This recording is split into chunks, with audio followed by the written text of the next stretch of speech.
Hey guys, welcome to the next tutorial for ethical hacking and penetration testing via Kali Linux. So in the previous tutorial, I explained it to you as to how we can go ahead and install the VMware tools. In this tutorial, we will be going ahead and configuring each and everything. So just to cover the basics, here we have the system settings, the root, whether it's available or busy, system settings. You can go ahead and change the background over here. I'll be changing it to something light so that it will be easier for you to see. So I'll just go ahead and select this, and after that you have the brightness unlock, and you can go ahead and configure your, I'll just go ahead and keep it to fast, and sensitivity would be this much, and perfect. Okay, everything else is perfect. So just go ahead and configure, and when you start it for the first time, your Kali Linux, you can see it over here, the specific thing that your sound is turned off. So in order to turn it on, you need to go ahead and click mute, and then you can go ahead and increase its volume, and no matter how much time you go ahead and make it, it will still be mute when you go ahead and start it, because Kali needs to be quiet when you start it for the first time. And we need to go ahead and get the source files first. So in order for us to go ahead and get the source file, I'll show you how to go ahead, and first things we need to do is whether to check whether we have the correct repositories, because if we don't have the correct repositories, then our system will break when updating. So you can go over here and set my computer, file system, etc, and we have apt, that's aptitude, and the source list, we have it over here. And by default this will open in VIM, and I don't actually support VIM, so I'll go ahead and change it to, let's see what we have. We have LeafPad over here, so I'll set it as default, close, and it will open with default. Perfect. I'll just overwrap it. So as you can see that we have one, okay, we have these, we have only one, you can say as one specific repository, but we need all of these which we have officially from Kali Linux. Sometimes they don't update it. So as soon as you open your browser, that is Iceweasel, you will see Kali docs over here. Just click on that. If you're connected to internet, it will straight away take you over there. So let me check if I have, I think so, I have the connection on. Let it load perfectly.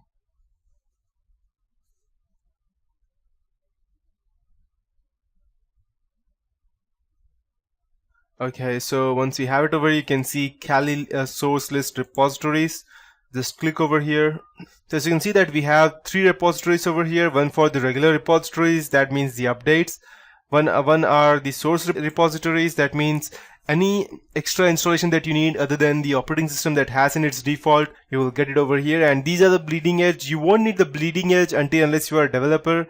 And since you are watching this tutorial, I will believe that you are not a developer and you are just trying to learn Kali Linux or hacking. So we need only these 2 repositories. So what I would be doing, I'll just select each and everything, delete, and since this is a period list file, if I go ahead and type pound, it will go ahead and convert that into a specific comment. So I'll just type and I'll go ahead and copy it, regular repositories.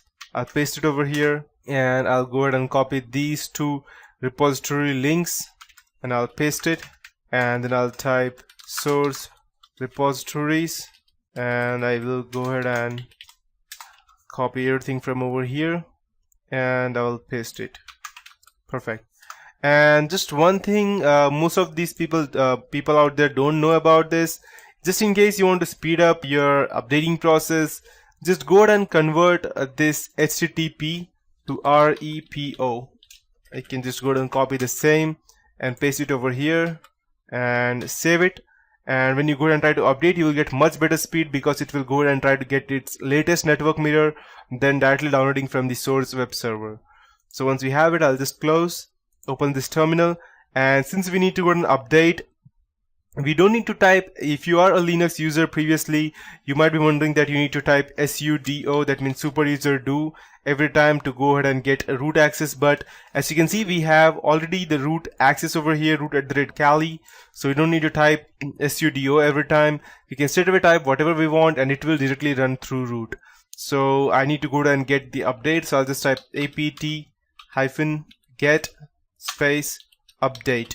That means aptitude get update. So it will go ahead and check all the updates that it has, connect to its web server, and give me back the result whether there are any updates or not. So by the time it's getting updated, I'll let you know about some few other things, that is installing this on MacBook Pro, which I have not yet taught it to you. I've only let you know as to how we can go ahead and install this normally, and we also have to check the live USB version as to how we can go ahead and install that as well. So, and also we have the persistence inside that. So just let this update.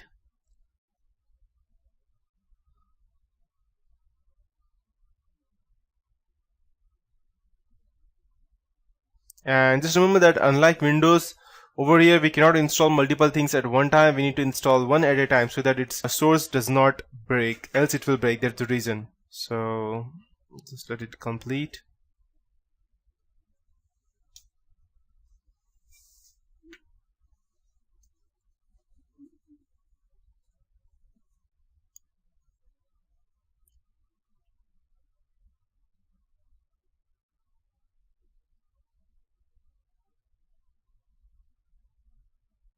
By that time, the time it gets all the updates, I'll show you a few other things. You can check applications over here. We have several things you can go ahead and notice. We have the Arduino chip, that's Android programming, just in case you wanted to hack into Android. And these are a few different things that we can see over here. The best part over here is Kali Linux. It has more than, you can say, as 200 tools for hacking, each for a specific purpose. So that means if you have Kali Linux and you know how to use it, that means you have almost half of your hacking knowledge. That's how it will be. It has included Ruby and Python installation, and as well as Perl, so you don't need to go ahead and install it separately. To start Python, just in case, you can just type Python and it will start the Python 2.7 version, which is by default. If you want anything else, then you can go ahead and select that as well. So you need to go ahead and right click, edit menus, and in order to activate the Python version, you can go ahead and select it from over here, 2.7 and 3.2, the normal version which we will use. And this is the default Iceweasel. If you want, you can go ahead and install Tor browser as well, just to go ahead and browse safely and securely. And these are the ham radios, the radio chirp, and these are the Wireshark, which you would use for sniffing and spoofing, EtherCap, and which I would be teaching you later on. So as you can see that we have several tools. These are the top 10 security tools which we have over here. Aircrack NG to go ahead and crack wireless hacking, Burpsuit to crack password, John the Ripper, Maltigo to gather information, and Metasploit is the best that we could ever use. SQLmap and Wireshark again, and Nmap for OS fingerprinting and stuff. And then we have, for information gathering, we have DNS analysis. We have all of these things, in which I consider ZenMap and DNS Tracer the best. We have intrusion detection, identification, live. So you can see that now you can understand that why Kali Linux is far different from any other operating system we have ever seen. I believe we have all the headers. Okay.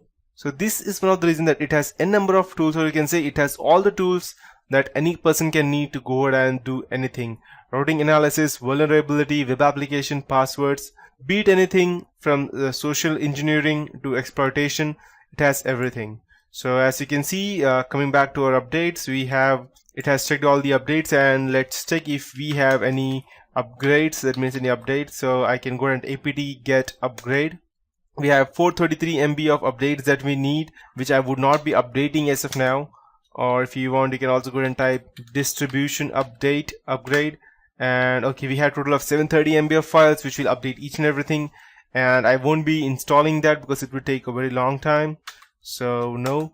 And I'll also go ahead and type install few things that I would need. That would be gedit. That's an editor. Okay, apt get install gedit. And yes, it's a 4 MB file. It will take quite a bit, I believe, to go ahead and install that. So by that time, I'll let you know as to how we can go ahead and install MacBook. This is it for this tutorial. In the next tutorial, I'll be teaching you about installing Kali Linux on MacBook Pro and configuring it.